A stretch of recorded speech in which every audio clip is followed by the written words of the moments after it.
¿Alguna vez has sentido que alguien solo te ha dado migajas de su atención, amor o compromiso? La Biblia nos recuerda en Juan 10:10 que el ladrón no viene más que a robar, matar y destruir. Yo he venido para que tengan vida y la tengan en abundancia. Este versículo revela que no fuiste creado para vivir de sobras emocionales o espirituales, sino para experimentar la plenitud que Dios preparó para ti.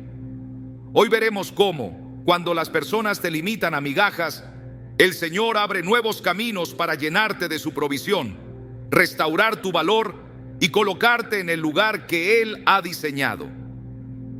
Te mostraremos cómo identificar las señales de que Dios está obrando incluso en medio del rechazo y cómo responder con fe para entrar en la vida abundante que te ha prometido. ¿Estás listo para entender lo que Dios tiene reservado para ti? ¿Alguna vez te has detenido a pensar por qué en ciertos momentos de tu vida personas que tú valorabas tanto solo te ofrecieron migajas de su amor, de su tiempo o de su compromiso? No hablo de un simple descuido, sino de esa sensación profunda de que aunque tú diste todo, a cambio recibiste lo mínimo, lo que sobraba, lo que apenas alcanzaba para mantener un vínculo. Puede que haya sido en una amistad que se enfrió, en una relación sentimental marcada por la indiferencia, o incluso en un ambiente familiar donde tu presencia parecía invisible. Y es en esos silencios, en esos vacíos, donde muchos se preguntan, ¿acaso no valgo más que esto? Sin embargo, la palabra de Dios nos lleva a un terreno completamente diferente. En Salmo 23:5 encontramos una promesa que rompe esa narrativa. Aderezas mesa delante de mí en presencia de mis enemigos. Unges mi cabeza con aceite, mi copa está rebosando. No es una imagen de escasez, sino de sobreabundancia.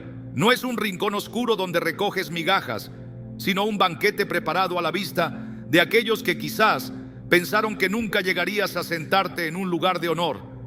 Cuando comprendemos que el Dios que nos creó es el mismo que promete rebosar nuestra copa, entendemos que las migajas nunca fueron nuestro destino final. A veces, el proceso para llegar a esa mesa incluye atravesar temporadas donde lo que recibimos parece injusto, insuficiente o incluso humillante. La mujer sirofenicia, en Mateo 15:21-28, es un ejemplo que ilustra perfectamente este principio. Ella acudió a Jesús rogando por la sanidad de su hija, y aunque en un primer momento recibió una respuesta que muchos habrían interpretado como rechazo, persistió con fe. Dijo: sí, Señor, pero aún los perrillos comen de las migajas que caen de la mesa de sus amos. Esa fe provocó un milagro inmediato. Aquí no se trata de glorificar las migajas, sino de entender que en manos de Dios, incluso el poco que recibas puede ser el inicio de algo extraordinario, y que muchas veces esas migajas no son el final de la historia, sino la antesala del banquete. He visto a lo largo de los años cómo personas que fueron menospreciadas, subestimadas o ignoradas terminaron ocupando lugares de influencia y propósito, no porque se aferraran al dolor del rechazo, sino porque confiaron en que Dios no se olvida de los que confían en Él. José, el hijo de Jacob, lo entendió de una manera dolorosa, pero transformadora. Sus propios hermanos lo vendieron como esclavo, reduciendo su valor a unas pocas monedas. Lo que ellos consideraron como un final fue, en realidad, el inicio del plan de Dios para llevarlo al palacio de Faraón. Años después, cuando el hambre golpeó la tierra y sus hermanos se presentaron ante él sin reconocerlo, José no les devolvió migajas de venganza, les dio provisión abundante y declaró: vosotros pensasteis mal contra mí, mas Dios lo encaminó a bien. Génesis 50:20. Ese es el corazón de este mensaje. Lo que comenzó con desprecio, terminó en honra. Quizás hoy estás mirando tu vida y piensas que has dado más de lo que recibiste, que el equilibrio nunca llegó, que invertiste tiempo, amor, recursos y a cambio lo que obtuviste no se compara. Pero quiero que escuches esto con atención. Las temporadas de migajas son el terreno fértil donde Dios siembra las semillas de tu promoción. En Deuteronomio 8:3 se nos recuerda cómo Dios alimentó a Israel con maná en el desierto, para enseñarles que no solo de pan vivirá el hombre, mas de todo lo que sale de la boca de Jehová vivirá el hombre. Ellos estaban acostumbrados a la abundancia de Egipto en términos materiales, pero vacíos espiritualmente. Dios los llevó por un camino donde aprendieron que la verdadera provisión viene de su mano. A veces, lo poco que recibes de otros no es un reflejo de tu valor, sino una invitación a experimentar la plenitud que solo Dios puede dar. He conversado con personas que después de atravesar rupturas dolorosas o años de sentirse relegadas, reconocen que esas etapas fueron el crisol donde se formó su carácter. Una mujer me compartió cómo, tras un matrimonio donde solo recibía desinterés y frialdad, decidió entregarle su corazón a Dios de una forma total. Lo que en ese momento parecía soledad se transformó en la temporada más fructífera de su vida. Completó estudios que había postergado. Inició un ministerio de ayuda a mujeres en situaciones similares y con el tiempo experimentó una restauración emocional que nunca creyó posible. Cuando me relataba su historia, sus palabras reflejaban una paz y una autoridad espiritual que solo se adquieren en el desierto. Ella entendió que las migajas de afecto que recibía no podían compararse con la plenitud que Dios tenía preparada para ella. El problema es que muchas veces nos aferramos a las migajas por miedo a quedarnos sin nada. Pensamos que es mejor un poco de atención que ninguna, un poco de reconocimiento que el anonimato total. Pero esa mentalidad es la que nos mantiene atados a relaciones, ambientes y patrones que no vienen de Dios. Jesús mismo nos enseñó que nadie pone vino nuevo en odres viejos porque se romperían. Marcos 2:22. De la misma manera, no puedes pretender recibir la abundancia que Dios quiere darte si todavía estás aferrado a lo poco que otros te dan para mantenerte cerca. En algún momento tendrás que dejar de recoger migajas y levantar la mirada hacia la mesa que tu Padre ya ha preparado. Es importante también comprender que no todas las migajas provienen de maldad o desprecio consciente. Hay personas que simplemente no pueden dar más porque no tienen más que dar. Y aquí es donde entra la madurez espiritual. No se trata de guardar rencor, sino de reconocer que la fuente de nuestra provisión no son las personas, sino Dios. En Filipenses 4:19, Pablo declara: Mi Dios pues suplirá todo lo que os falta conforme a sus riquezas en gloria en Cristo Jesús. Esto no es una frase motivacional, es una declaración de fe basada en la naturaleza generosa de Dios.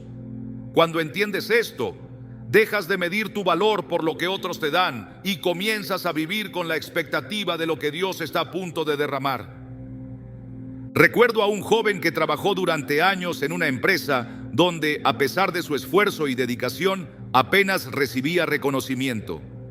Su jefe le asignaba tareas pesadas y poco agradecidas, mientras otros, con menos experiencia, recibían las oportunidades de ascenso. Llegó un punto en el que sintió que sus talentos estaban desperdiciados y que su valor no era visto. Decidió orar pidiendo dirección y, contra todo pronóstico, renunció sin tener un empleo seguro. A los pocos meses, una empresa de mayor prestigio lo contrató en un puesto que superaba en todo sentido al anterior. Mejor salario, mejores condiciones y, sobre todo, un ambiente donde su esfuerzo era apreciado. Él entendió que Dios lo sacó de un lugar donde solo le daban migajas para sentarlo en una mesa de oportunidades reales. La Biblia nos enseña que Dios es especialista en cambiar escenarios de escasez en testimonios de abundancia.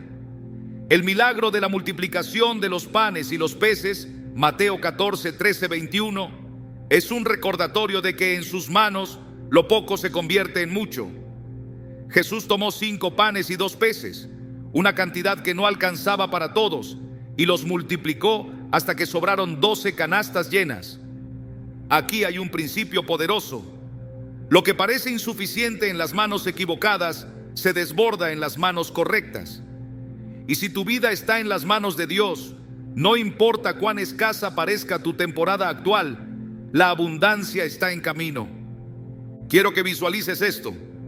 Las migajas que hoy te duelen no son la última palabra sobre ti. Son apenas la sombra del banquete que se está preparando. Dios no se ha olvidado de tus lágrimas, de tus oraciones silenciosas, de esos momentos donde miraste al cielo y preguntaste, ¿hasta cuándo? En Apocalipsis 21:4 se nos promete que Él enjugará toda lágrima de sus ojos, y ya no habrá muerte, ni habrá más llanto, ni clamor, ni dolor, porque las primeras cosas pasaron. Si esa es la meta eterna, ¿cuánto más hará Dios por ti en este tiempo para mostrarte que no naciste para vivir de sobras? La transición de las migajas al banquete no siempre es inmediata. Puede que pases por una etapa donde parece que nada cambia, donde incluso las migajas se reducen. Pero no confundas el silencio de Dios con su ausencia. Jesús durmió en la barca mientras los discípulos enfrentaban la tormenta, no porque no le importara, sino porque sabía que la tempestad no tendría la última palabra. En tu vida, lo mismo sucede. Lo que parece quietud es, en realidad, el tiempo en que Dios está organizando todo para que tu llegada a la mesa sea en el momento perfecto. Si hoy sientes que estás en esa temporada, quiero animarte a que dejes de medir tu valor por la cantidad que recibes de otros y empieces a afirmarlo en lo que Dios dice de ti. Eres hijo, eres heredero, eres amado con un amor eterno. Y cuando Dios dice que tu copa va a rebosar, no es una metáfora poética, es una garantía respaldada por su fidelidad. Las migajas no son tu herencia, el banquete lo es. Y si algo puedes estar seguro es que cuando llegue ese momento será tan evidente para todos que incluso aquellos que un día no supieron valorarte tendrán que reconocer que fue la mano de Dios la que te llevó allí. Este es solo el comienzo de lo que vamos a explorar. Lo que parece poco es muchas veces el primer capítulo de una historia donde la gloria final será mucho mayor que el dolor inicial. Y en ese proceso aprenderás que las migajas fueron solo el eco de un banquete que ya estaba reservado para ti desde antes de que comenzara tu historia. Hay momentos en la vida en los que el rechazo se siente como un golpe directo al corazón. Un lugar donde creías pertenecer deja de abrirte las puertas. Una relación que considerabas sólida se rompe sin previo aviso. Un círculo en el que invertiste tiempo y energía deja claro que ya no eres bienvenido. Es en ese instante, cuando la mente busca respuestas y el alma se pregunta por qué, que la palabra de Dios nos revela un principio profundo. No todo lo que pierdes es una pérdida, y no todo lo que se cierra es una derrota. El rechazo humano, en muchas ocasiones, es la confirmación divina de que no perteneces allí, una señal de que Dios está interviniendo para colocarte en el lugar que Él ya determinó para tu vida. En Isaías 55, 8-9, encontramos una perspectiva que transforma por completo esta experiencia.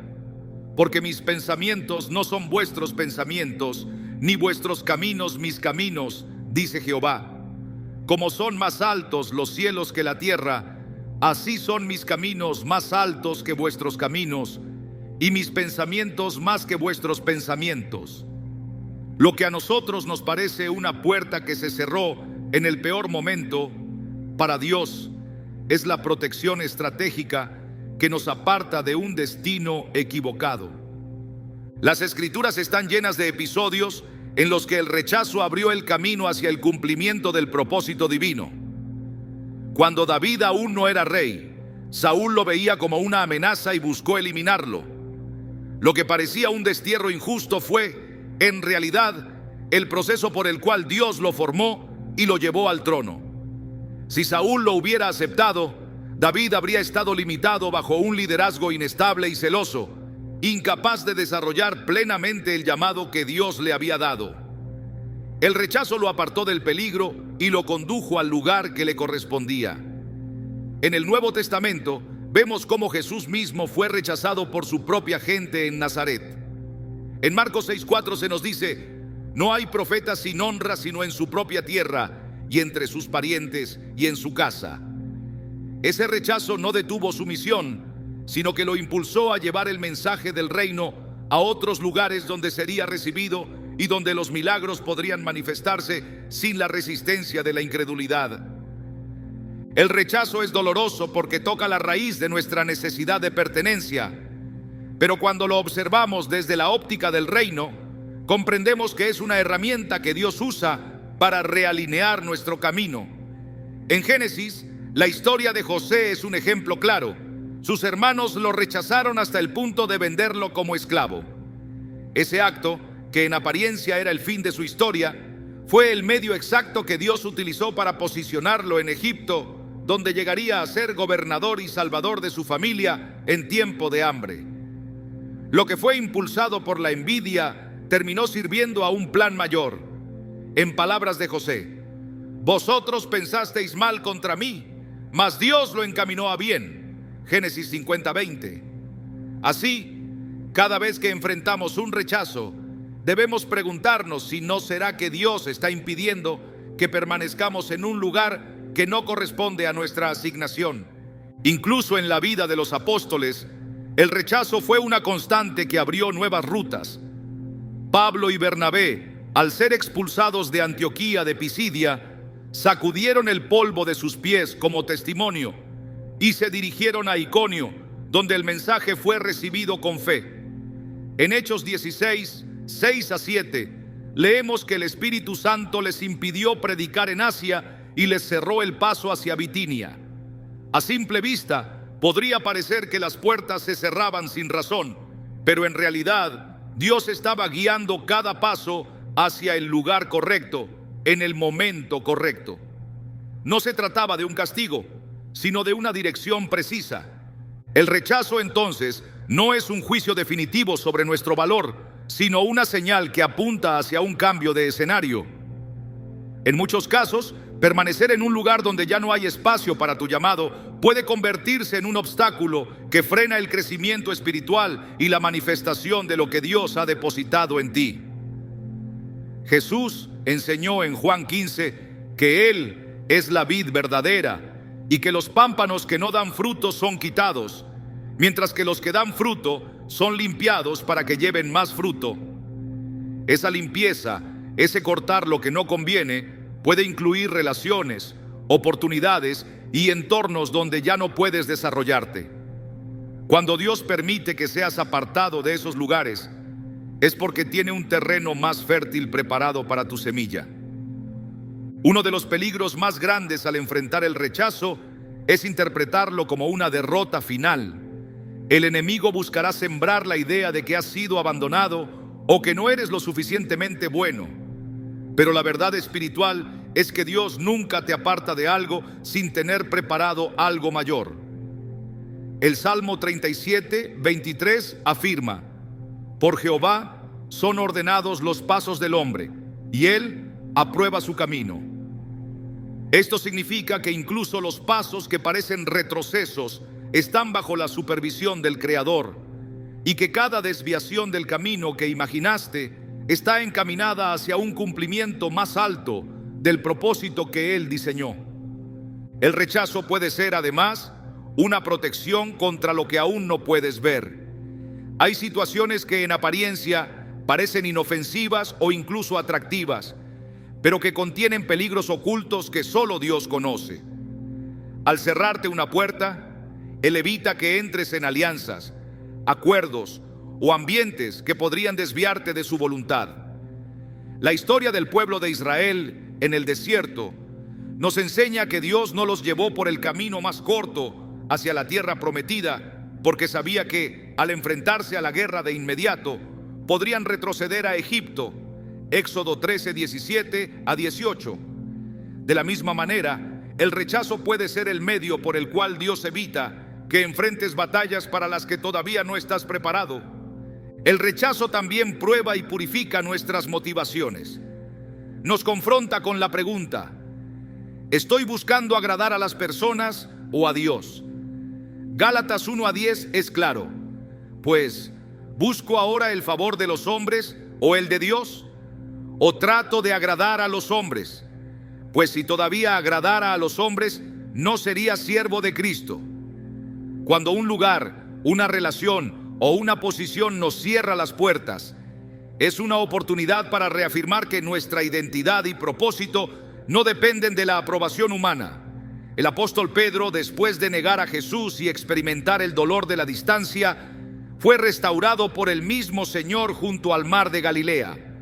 En esa restauración, Pedro entendió que su misión no estaba ligada a la opinión de los demás, sino al llamado que Jesús le había hecho: apacentar sus ovejas. Aceptar el rechazo como dirección divina requiere una fe que se atreve a soltar lo que parece seguro. Abraham dejó su tierra y su parentela sin conocer el destino final, confiando en la voz de Dios.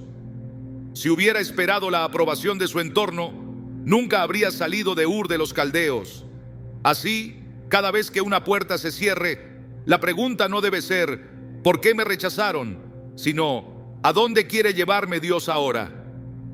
En Proverbios 3:5-6 se nos exhorta: fíate de Jehová de todo tu corazón y no te apoyes en tu propia prudencia. Reconócelo en todos tus caminos y Él enderezará tus veredas. La fe no se apoya en lo que ve, sino en la certeza de que aquel que comenzó la buena obra es fiel para completarla. El rechazo es también una oportunidad para que se manifieste el poder de la resurrección en nuestras vidas. Jesús fue rechazado, traicionado y crucificado, pero todo ello formaba parte del plan de redención. Si no hubiera sido entregado a sus enemigos, no habría habido cruz, y sin cruz no habría resurrección. El apóstol Pablo comprendió esta verdad al decir en Filipenses 3:10 que deseaba conocerle y el poder de su resurrección y la participación de sus padecimientos, llegando a ser semejante a él en su muerte. En otras palabras, hay aspectos de la gloria de Dios que solo se revelan después de haber pasado por el valle del rechazo. Cada vez que enfrentas una puerta cerrada o una exclusión, recuerda que no todo cierre es el final. A menudo es el principio de una nueva temporada diseñada para expandir tu fe y llevarte a niveles de propósito que no podrías alcanzar permaneciendo en el mismo lugar. En Apocalipsis 3:8 Jesús dice: he aquí, he puesto delante de ti una puerta abierta, la cual nadie puede cerrar, porque aunque tienes poca fuerza, has guardado mi palabra y no has negado mi nombre. La puerta que Él abre no depende de la aceptación de los hombres, ni puede ser cerrada por su rechazo. El rechazo no es una sentencia contra ti, sino una liberación a favor de tu destino. Cuando logres verlo desde esta perspectiva, dejarás de lamentar las puertas cerradas y empezarás a discernir la dirección de las nuevas que se están abriendo. Dios, que ve el final desde el principio, nunca permitirá que pierdas lo que es parte de tu propósito eterno. Y si algo se ha cerrado, es porque algo mejor está alineándose en el horizonte, listo para manifestarse en el tiempo señalado. Hay etapas en la vida en las que parece que todo lo que nos rodea grita escasez. No solo hablo de lo material, sino de la sensación interna de estar limitado, de no tener suficiente claridad, fuerza o recursos para avanzar. En esos momentos, es fácil creer que nuestra historia se define por la carencia, pero en el plan de Dios, las temporadas de escasez no son para condenarnos a vivir en menos, sino para prepararnos para una dimensión mayor de propósito. El pueblo de Israel conoció esta realidad cuando, tras salir de Egipto, entró en el desierto. Allí aprendieron a depender no de la provisión predecible de los hombres, sino del sustento diario de Dios. Deuteronomio 8:2-3 relata que el Señor los guió 40 años en el desierto para afligirte, para probarte, para saber lo que había en tu corazón, si habías de guardar o no sus mandamientos. Y te afligió y te hizo tener hambre y te sustentó con maná, para hacerte saber que no solo de pan vivirá el hombre, mas de todo lo que sale de la boca de Jehová vivirá el hombre. La escasez fue el aula donde aprendieron que su verdadera fuente no estaba en lo visible. En el diseño de Dios, las etapas donde parece que falta algo son parte de un proceso de formación. David fue ungido como rey mucho antes de sentarse en el trono, pero pasó años cuidando ovejas y enfrentando peligros en soledad. En ese tiempo adquirió habilidades, valentía y una fe que luego serían esenciales para gobernar. Si hubiera llegado al trono sin esa preparación, la responsabilidad lo habría destruido. Lo mismo ocurre con cada vida que Dios llama. Antes de asignar una gran responsabilidad, Él forma el carácter en temporadas donde lo poco obliga a desarrollar dependencia, creatividad y perseverancia. La escasez, entonces, no es un castigo, sino una etapa de entrenamiento para el propósito. En el Nuevo Testamento vemos cómo Jesús llevó a sus discípulos a experimentar la tensión entre lo poco y lo mucho. En una ocasión les pidió alimentar a una multitud con apenas 5 panes y 2 peces. La reacción inicial fue de incredulidad, porque lo que tenían en sus manos no coincidía con la magnitud de la necesidad. Sin embargo, cuando pusieron lo poco en manos del Maestro, la multiplicación no solo sació a todos, sino que sobró. Este relato no solo es un milagro de provisión, sino una lección sobre la dinámica del reino. Dios no necesita abundancia inicial para llevarnos a cumplir el propósito, sino disposición para entregarle lo que tenemos, por pequeño que parezca. Lo que en manos humanas es insuficiente, en manos divinas se convierte en sobreabundante. Hay una dimensión espiritual en la escasez que pocos comprenden mientras la atraviesan. La falta de recursos visibles obliga a agudizar la visión espiritual. En tiempos de abundancia es fácil confiar en las estructuras y las provisiones constantes. En tiempos de carencia, la fe se convierte en el único recurso estable. Es en esa tensión donde la voz de Dios se escucha con mayor claridad, porque todas las demás opciones se han reducido. El profeta Elías, durante la sequía, fue enviado al arroyo de Querit, donde cuervos le llevaban alimento cada día. Cuando el arroyo se secó, Dios lo dirigió a Sarepta, donde una viuda con apenas un puñado de harina y un poco de aceite fue el instrumento de provisión. Cada paso de escasez y dependencia lo guiaba más cerca del cumplimiento de su misión. La provisión en pequeñas dosis sostenía su fe para encargos mayores. En la vida de Pablo, las temporadas de limitación fueron también oportunidades para ver el poder de Dios manifestado. En Filipenses 4:12-13 declara: sé vivir humildemente y sé tener abundancia. En todo y por todo estoy enseñado, así para estar saciado como para tener hambre, así para tener abundancia como para padecer necesidad. Todo lo puedo en Cristo que me fortalece. Su capacidad para cumplir su propósito no dependía de la constancia de los recursos, sino de la fortaleza que recibía de Cristo en cualquier circunstancia. Esto es esencial para comprender que el propósito no se detiene cuando hay poco. A veces se afianza precisamente allí. En ocasiones, la escasez revela lo que debe ser transformado en nuestro interior antes de que podamos manejarlo mucho. El oro se purifica en el fuego y el carácter se forma en la necesidad. Dios no envía la carencia para destruirnos, sino para remover de nosotros la autosuficiencia, el orgullo y la dependencia excesiva de las circunstancias. En la parábola de los talentos, Jesús enseñó que la fidelidad en lo poco es el requisito para ser puesto sobre mucho. No es la cantidad inicial lo que define el avance, sino la manera en que administramos lo que se nos ha confiado. Cada vez que usamos bien lo que tenemos, por pequeño que sea, estamos avanzando hacia el cumplimiento del propósito. En el libro de Ruth, la protagonista experimentó pérdida y necesidad al quedar viuda en tierra extranjera. Sin embargo, en ese contexto de escasez, tomó decisiones que la alinearon con el plan de Dios. Permanecer fiel a su suegra y buscar provisión en los campos de Booz. Lo que comenzó como un acto de supervivencia se convirtió en la puerta hacia una redención completa, integrándola en la genealogía de David y por ende en la línea mesiánica. La etapa de escasez fue el terreno donde se plantó la semilla de su destino. Así sucede también en nuestra vida. Lo que parece un esfuerzo mínimo para subsistir puede ser en realidad el paso inicial hacia la plenitud del propósito. La escasez no siempre se limita a lo material. Puede manifestarse como falta de oportunidades, ausencia de apoyo o un periodo donde las puertas parecen cerradas. En esos momentos, el peligro es interpretar la falta como un abandono de Dios, cuando en realidad puede ser una estrategia para enseñarnos a ver más allá de lo evidente. Isaías 41, 17 a 18 ofrece una promesa poderosa. Los afligidos y menesterosos buscan las aguas y no las hay. Su lengua está reseca de sed. Yo Jehová los oiré. Yo, el Dios de Israel, no los desampararé. En las alturas abriré ríos y fuentes en medio de los valles.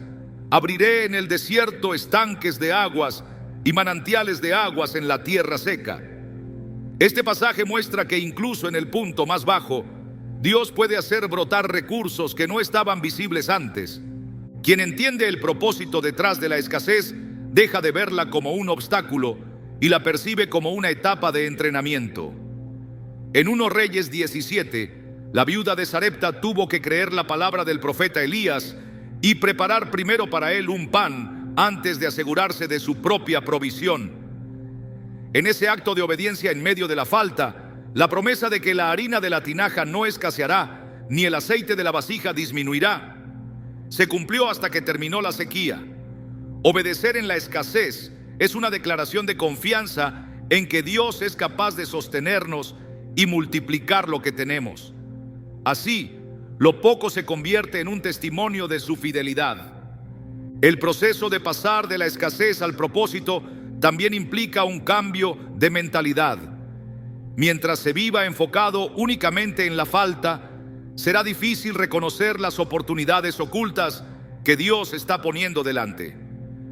El apóstol Pedro, al pasar toda la noche pescando sin obtener nada, recibió de Jesús la instrucción de echar las redes otra vez. La obediencia transformó la frustración en abundancia, tanto que las redes se rompían por la cantidad de peces. Ese milagro no solo cambió su jornada laboral, sino que fue el inicio de un llamado mayor: ser pescador de hombres. La escasez fue el preludio del encuentro que definiría el resto de su vida. En este camino, es necesario recordar que la provisión de Dios no se limita a suplir una necesidad puntual. Su propósito es conducirnos a un estado donde podamos ser canal de bendición para otros. Abraham fue bendecido no solo para disfrutar de la provisión, sino para que en él fueran benditas todas las familias de la tierra. La transición de la escasez al propósito siempre incluye un elemento de multiplicación que trasciende lo personal. Dios nos saca de la limitación para que, desde la plenitud, podamos extendernos en servicio y generosidad. Aun cuando el tiempo de escasez se prolonga más de lo esperado, la promesa permanece. Habacuc 2:3 afirma: aunque la visión tardará aún por un tiempo, mas se apresura hacia el fin y no mentirá. Aunque tardare, espéralo, porque sin duda vendrá, no tardará. La espera no es un signo de abandono, sino un periodo en el que Dios está alineando cada detalle para que cuando llegue la abundancia sepamos administrarla de acuerdo con su voluntad. Esta perspectiva permite vivir la escasez con esperanza, entendiendo que no es permanente ni inútil. Quien aprende a caminar en el propósito en medio de la escasez desarrolla una fe inquebrantable.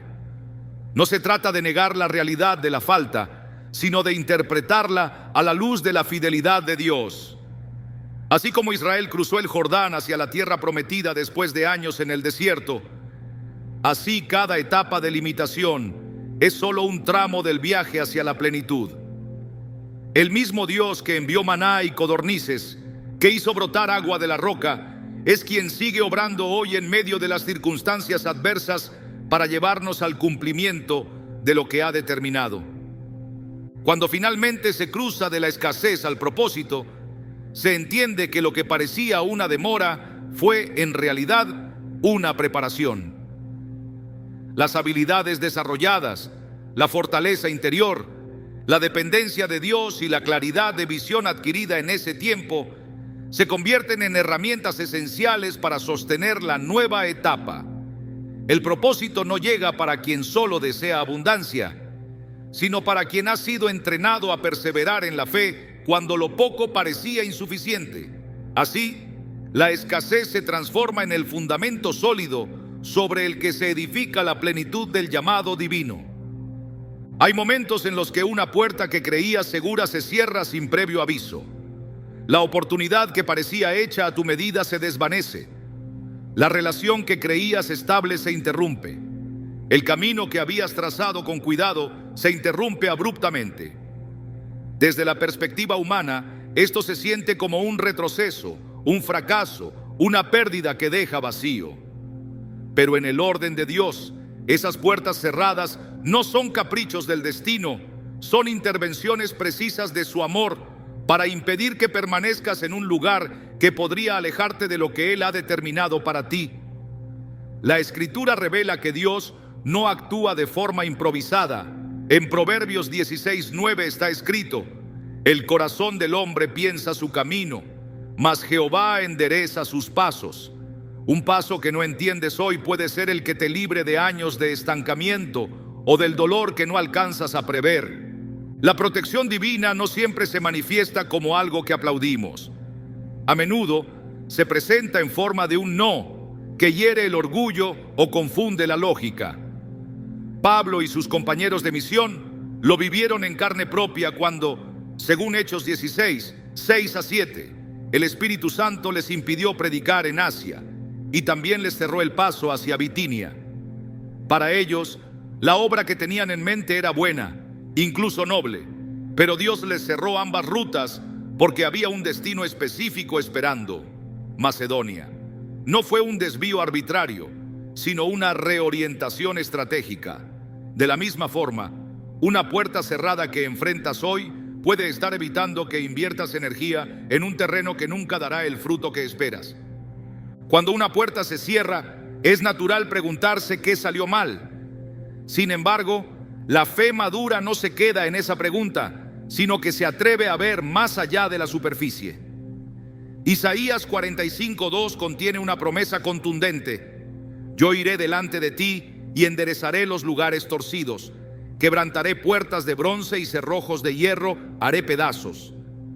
Si Él es capaz de derribar puertas imposibles, también es capaz de mantener cerradas aquellas que no convienen, aunque nosotros no entendamos la razón en ese momento. Lo que desde la distancia parece un obstáculo, en realidad puede ser el muro que te separa de una decisión que habría alterado el rumbo de tu vida para mal. El cierre de una puerta también es un examen de confianza. Es fácil caminar con seguridad cuando todas las entradas están abiertas, pero cuando el paso se bloquea, el corazón es puesto a prueba.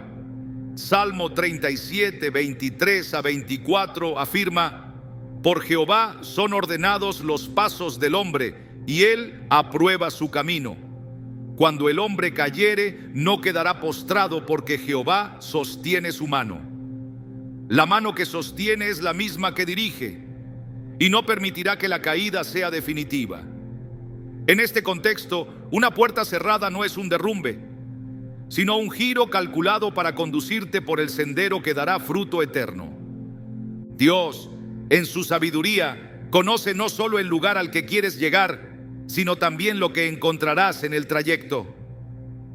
El pueblo de Israel podría haber tomado el camino más corto hacia la tierra prometida, pero Éxodo 13:17-18 revela que Dios los desvió por el camino del desierto para que no enfrentaran la guerra demasiado pronto y quisieran volver a Egipto. Ese desvío fue una puerta cerrada al atajo, y aunque implicó más tiempo, fue una muestra clara de protección. De la misma manera, hay atajos que parecen atractivos, pero que en el plan divino deben permanecer sellados para preservar tu vida y tu propósito. También es cierto que no toda puerta cerrada se percibe como tal en el momento. A veces creemos que seguimos avanzando hacia una meta, y en medio del trayecto el terreno cambia y el acceso se bloquea sin explicación. Esto ocurrió en Números 22, cuando Balaam fue detenido por el ángel del Señor que se interpuso en su camino. Balaam no lo veía, pero el asna que montaba sí, y se detuvo 3 veces para evitar el peligro. La puerta cerrada no era castigo, era protección contra algo letal que él no alcanzaba a percibir. Así, muchas de las interrupciones que frustran nuestros planes son barreras invisibles levantadas para impedirnos avanzar hacia aquello que pondría en riesgo nuestro destino eterno. Aceptar una puerta cerrada como un acto de amor de Dios requiere discernimiento. Discernir no es simplemente reconocer que algo se ha terminado, sino comprender que el fin de un camino es el inicio de otro que ya está preparado. Apocalipsis 3:7 describe a Cristo como el que abre y ninguno cierra, y cierra y ninguno abre. No existe fuerza humana o espiritual capaz de abrir lo que Él ha decidido cerrar. Esta verdad, lejos de generar frustración, debería producir descanso. Si Él ha cerrado algo, es porque el lugar donde esa puerta conduce no forma parte del mapa de tu propósito. Las puertas cerradas también cumplen la función de purificar nuestras prioridades.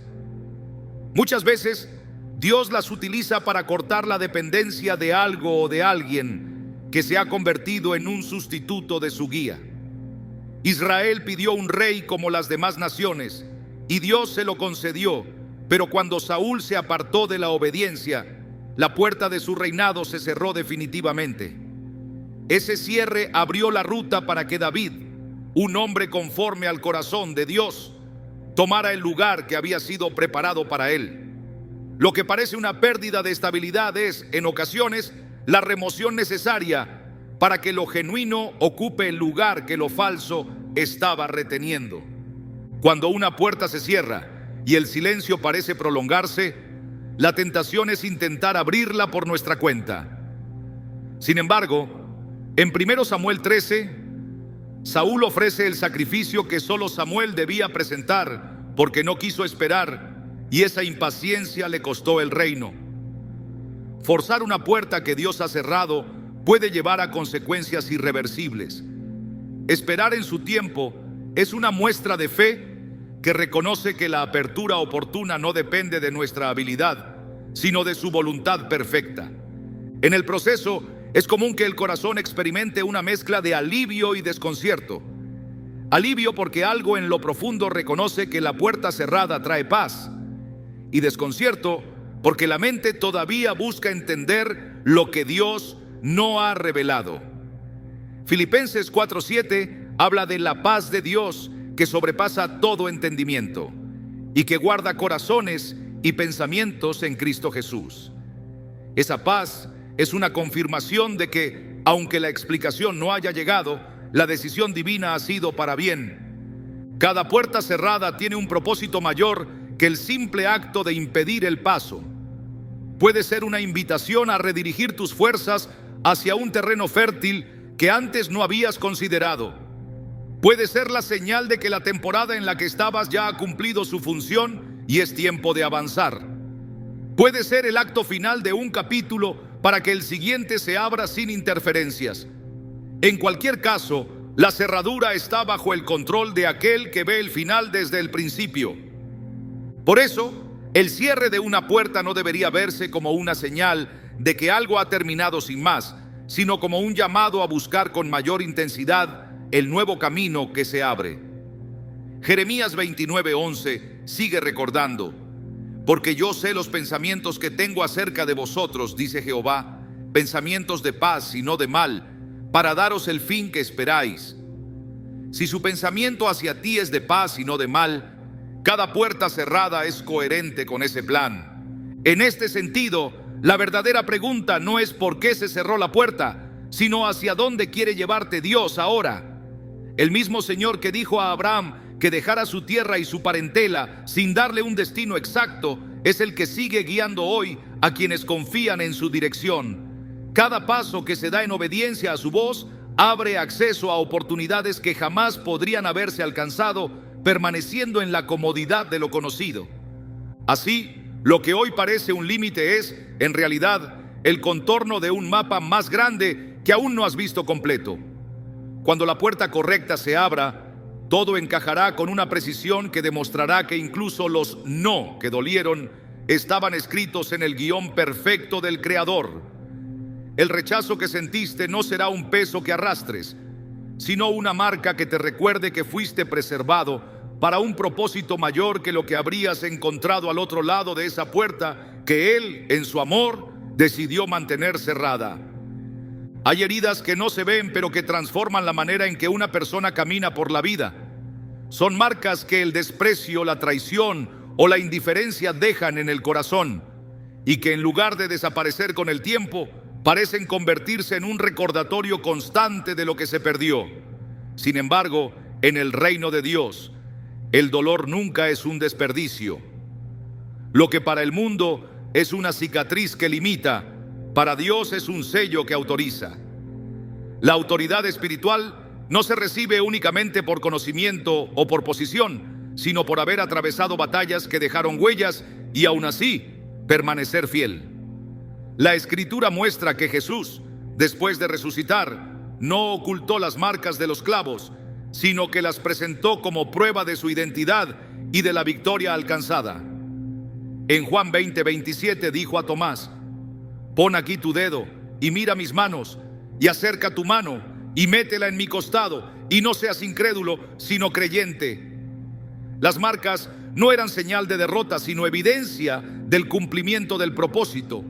El sufrimiento, cuando es entregado a Dios, se convierte en una herramienta para ministrar a otros con una profundidad que no se puede fingir. El apóstol Pablo hablaba de llevar siempre por todas partes en el cuerpo la muerte de Jesús, para que también la vida de Jesús se manifieste en nuestros cuerpos. 2 Corintios 4:10. No se trataba de un discurso elaborado, sino de una vida que había pasado por el quebranto y que ahora transmitía vida.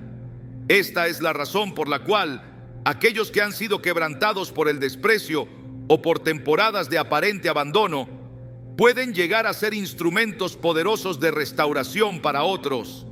La experiencia vivida se convierte en un canal por el que fluye consuelo, esperanza y dirección. En la formación divina no existe dolor inútil. Dios no desperdicia lágrimas ni momentos de humillación.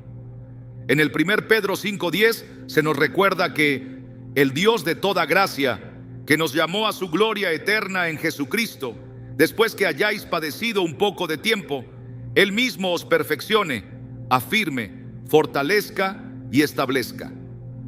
La secuencia es clara. El padecimiento antecede a la perfección, la fortaleza y el establecimiento. La experiencia de ser rechazado o subestimado produce en el corazón una dependencia más profunda de Dios, y esa dependencia se traduce en un peso espiritual que otorga autoridad para hablar y actuar con respaldo del cielo. Incluso en el Antiguo Testamento, los hombres y mujeres que lideraron con eficacia fueron aquellos que atravesaron procesos de quebrantamiento. Moisés, antes de liberar a Israel, pasó 40 años en el desierto cuidando ovejas, lejos de la influencia de la corte egipcia. Esa soledad fue el lugar donde su carácter se moldeó y donde aprendió a escuchar la voz de Dios sin distracciones. Cuando regresó para confrontar a Faraón, no hablaba desde la comodidad, sino desde una experiencia forjada en el silencio y la obediencia. Lo mismo ocurre en la vida de quienes hoy son llamados a impactar. La autoridad nace en el terreno del dolor, donde la única fuerza para levantarse viene de la presencia de Dios. Transformar el dolor en autoridad espiritual implica también renunciar a la amargura. Hebreos 12:15 advierte: mirad bien, no sea que alguno deje de alcanzar la gracia de Dios, que brotando alguna raíz de amargura os estorbe, y por ella muchos sean contaminados. El rechazo y las migajas recibidas pueden tentar al corazón a guardar rencor, pero quien permite que esa raíz crezca se incapacita para ministrar con libertad. La autoridad verdadera fluye de un corazón limpio, no de uno que busca revancha. Por eso, El perdón no es una opción sentimental, sino una estrategia espiritual para mantener abierta la conexión con la fuente de todo poder.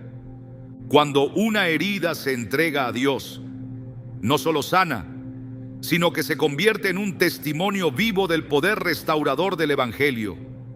El libro de Apocalipsis declara que los vencedores triunfan por medio de la sangre del Cordero y de la palabra del testimonio de ellos.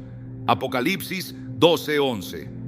La sangre del Cordero cubre y redime, y el testimonio demuestra que esa redención es real. Así, lo que en un momento fue causa de vergüenza se transforma en un arma contra la mentira y el desaliento. Cada vez que se habla de lo que Dios ha hecho en medio de una pérdida o traición, se está proclamando que su poder es mayor que cualquier herida infligida por manos humanas. La autoridad que surge del dolor no se limita a las palabras, sino que impregna la vida entera. Cambia la manera de interceder, porque quien ha sufrido sabe orar con la intensidad de quien entiende la urgencia de la necesidad ajena. Cambia la forma de servir, porque quien ha experimentado la soledad sabe reconocerla en el rostro de otro y actuar sin esperar que se lo pidan. Cambia la manera de confrontar, porque la verdad se dice con firmeza, pero también con compasión.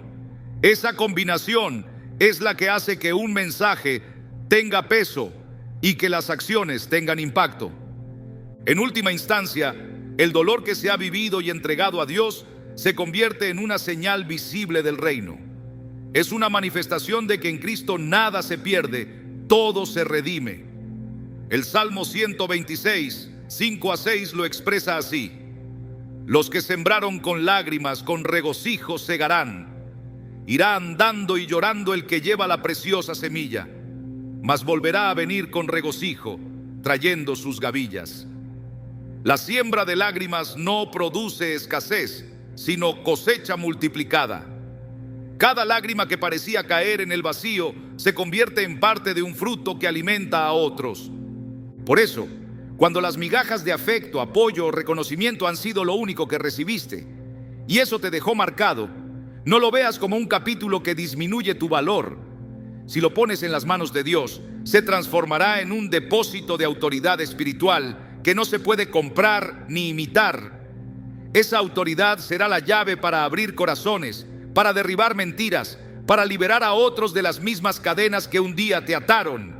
Lo que comenzó como dolor se convertirá en una plataforma desde la cual el poder de Dios será evidente, no porque se hable de teorías, sino porque se transmite vida desde la experiencia de haber sido restaurado por el mismo que prometió no dejar ni desamparar a los suyos. Responder con fe y no con rencor es uno de los mayores desafíos cuando se ha recibido menos de lo que se esperaba o se ha sido tratado con indiferencia. La reacción natural del corazón herido es cerrarse, levantar muros y devolver en la misma medida lo que ha recibido.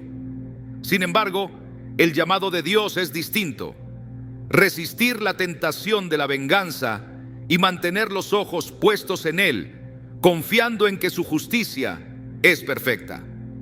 Romanos 12:19 lo establece con claridad: no os venguéis vosotros mismos, amados míos, sino dejad lugar a la ira de Dios, porque escrito está: mía es la venganza, yo pagaré, dice el Señor. La fe no ignora la ofensa, pero decide no permitir que ella determine el curso de la vida. Jesús es el ejemplo supremo de esta respuesta. En la cruz, después de haber sido traicionado, abandonado y golpeado injustamente, pronunció palabras que rompen la lógica humana: Padre, perdónalos, porque no saben lo que hacen. Lucas 23:34. No fue una declaración de debilidad, sino de autoridad. El que podía clamar por legiones de ángeles, eligió en su lugar interceder por quienes lo crucificaban. Esta es la esencia de responder con fe: actuar movido por la confianza en el plan eterno de Dios, no por la herida del momento. En la historia de Esteban, el primer mártir cristiano, se repite este patrón. Mientras era apedreado, levantó la mirada y vio la gloria de Dios, y sus últimas palabras fueron un ruego para que sus verdugos no fueran culpados por lo que hacían. Hechos 7:60. La fe le permitió ver más allá de la injusticia inmediata y anclarse en la certeza de que su vida estaba segura en las manos de Dios. El rencor habría apagado su luz en el instante más crucial, pero la fe lo mantuvo firme hasta el final, convirtiendo su muerte en una semilla que inspiró a toda la iglesia naciente. Responder con fe no significa permanecer pasivo ante el mal, sino entregar la causa al justo juez y actuar bajo su dirección. En el 1 Pedro 2:23 se describe cómo Cristo, cuando le maldecían, no respondía con maldición; cuando padecía, no amenazaba, sino encomendaba la causa al que juzga justamente. Este es el punto de inflexión: dejar de depender de la justicia propia y confiar en la justicia divina. Quien se aferra al rencor se convierte en prisionero de aquello que le hirió. Quien elige la fe camina libre hacia el cumplimiento de su propósito. El rencor contamina y distorsiona la visión espiritual. Hebreos 12:14-15 advierte sobre la raíz de amargura que, al brotar, no solo afecta al individuo, sino que por ella muchos sean contaminados. Por eso, la fe debe ser cultivada como un escudo que apaga los dardos encendidos del enemigo. Efesios 6:16. El adversario busca que la herida se convierta en una fortaleza de resentimiento, pero la fe, al apoyarse en las promesas de Dios, impide que esa construcción se levante. La respuesta de fe también se manifiesta en la capacidad de bendecir a quienes han sido causa de dolor. Jesús enseñó en Mateo 5:44: amad a vuestros enemigos, bendecid a los que os maldicen, haced bien a los que os aborrecen, y orad por los que os ultrajan y os persiguen. Este mandato no es una carga imposible, sino una estrategia del reino para romper el ciclo del mal. Cuando se ora y se bendice a quienes han dado migajas, se corta el poder que sus acciones podrían tener sobre el corazón y se abre la puerta para que la paz de Dios gobierne la vida. Mantener la fe en medio de la injusticia requiere recordar que el valor personal no depende de la opinión de los demás, ni de lo que ellos decidan dar o retener.